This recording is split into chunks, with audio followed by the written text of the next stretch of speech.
আরে আজকালকার বাচ্চারা পড়াশোনাই করতে চায় না। अच्छा। আর আমাদের বাপ দাদার আমলে সে নদী পাহাড় জঙ্গল পার হয়ে হয়ে পড়াশোনা করেছে তারা। হ্যাঁ ভাই, ঠিক বলেছিস। আমার দাদা তো যখন আকাশে বিদ্যুৎ চমকাইতো ওই আলোতেই 2-3 চ্যাপ্টার পড়ে ফেলতো।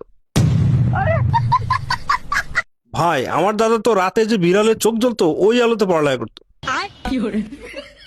আর আমার দাদাকে দেখে পুরো এলাকার লোক জ্বলতো, উনি তো সেই আলোতে পড়ালেখা করছে।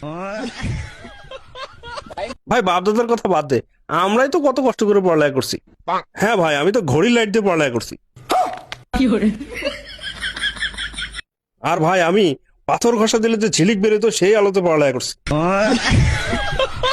আর ভাই আমি তো কটা জোনাকি পোকা ধরে নিয়ে সেই রুমে ছেড়ে দিতাম, সেই আলোতে পড়ালেখা করতাম। কিন্তু ভাই আমি সবচেয়ে ডেঞ্জারাস ছিলাম।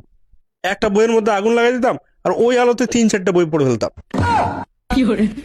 কিন্তু ভাই তুই একটা ভুল করছস। কি? আচ্ছা তোর আর তোর বাপ দাদার পড়াশোনার যখন এতই শখ ছিল তা মোমবাতি কিনে নিত।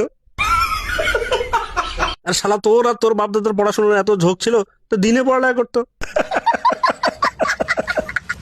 আর শালা তুই হাসতেছিস কেন? সব জানি তোর বাপ দাদা সম্পর্কে। এক নম্বরের মূর্খ ছিল সব, এই মিথ্যা কথা বলতেছে। আরে 500 করে চাল নিয়ে নিয়ে জমি বিক্রি করে খাইছে।